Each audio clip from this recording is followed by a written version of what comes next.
Hey everybody, this is Just a Minute Jam with PeaceBang, and I am Victoria Weinstein, PeaceBang, on June 8th, 2015.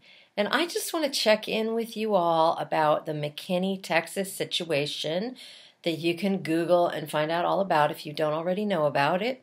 It's part of the ongoing, horribly disturbing saga of police brutality against African American citizens in this fine nation of ours. And Eric Casebolt, who is the officer who used really brutal force against a young woman, has been put on administrative leave, and he's under investigation, and that seems like a good thing. So I want to talk really about one aspect of this story that I keep hearing particularly white people arguing, and whenever these situations arise, and it is the question of resisting arrest. And I just, I can't believe that people don't think through what they're really saying when they see someone being treated in this crazy out of proportion manner by law enforcement, and an armed police officer coming at them in a moment when they're really not doing anything. Like, for instance, this young woman who was wearing a bikini, and she's like a little kid. She's 13 or 14 years old, and what has she done? She's gone swimming in a community pool. So as a sane human being with a shred of dignity, right, you would not think that you're going to be arrested for maybe saying, even in an agitated way, "Officer, listen, I got to tell you, this is what was going on," or "this is you need to listen to me," which we do all the time. This is what law enforcement is all about. It's about community relations. And I mean, as a kid, I know I've had my moments with cops where they're like, I'm with a group, and we're kind of hanging out or making too much noise at a party or something, and the cops come up in their cruiser. "You guys are being too loud. What's going on here?" And you always have the big mouth kid, me usually, going, "Well, here's what happened, officer. We were invited to this party and it got too big," and then the cop goes, "All right, you need to simmer down, or go somewhere else, or if I get another call, I'm going to definitely break this up." And that's a normal interaction, okay? That's what you expect. You expect a reasonable person at the other side of that gun to chat it out with you.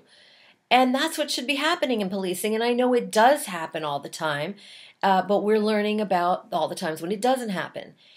We're seeing that, it's being captured on video, and we're the spectacle of disproportionate force is being shared with all of our nation, and we have to deal with it.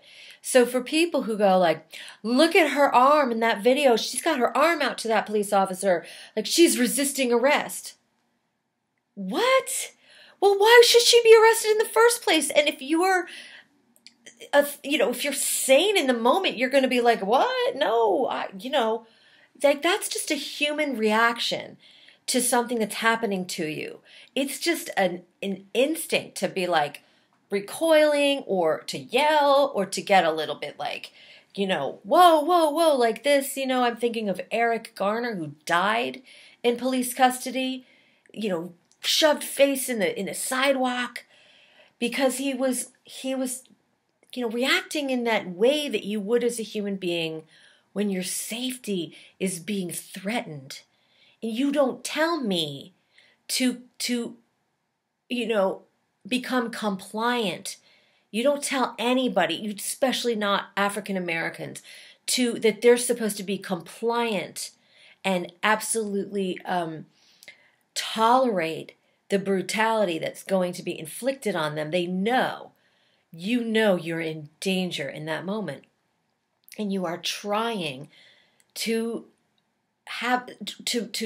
create an opportunity for there to be some semblance of sanity to return to the situation. Like, "Whoa, we need to talk here. You need to stop.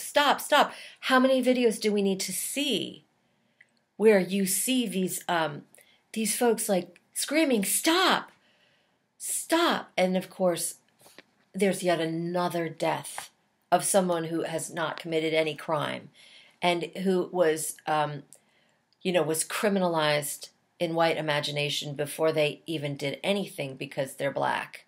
And I mean, that's, the racism and the segregationist attitude of what happened in McKinney, this whole like, we don't want colored people in our white swimming pool.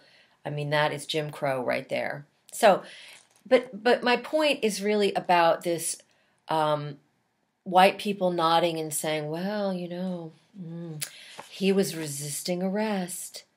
No, I would suggest that she was behaving like a self-respecting, intelligent, sane human being in the midst of grave and irrational, out of nowhere threat to their life and being. And that is not that is not against the law. Okay, so let's shut that down when we hear it. Let's question it. Let's challenge it. Thanks for hanging out with me for a minute and for spending this time jamming with PeaceBang. Peace.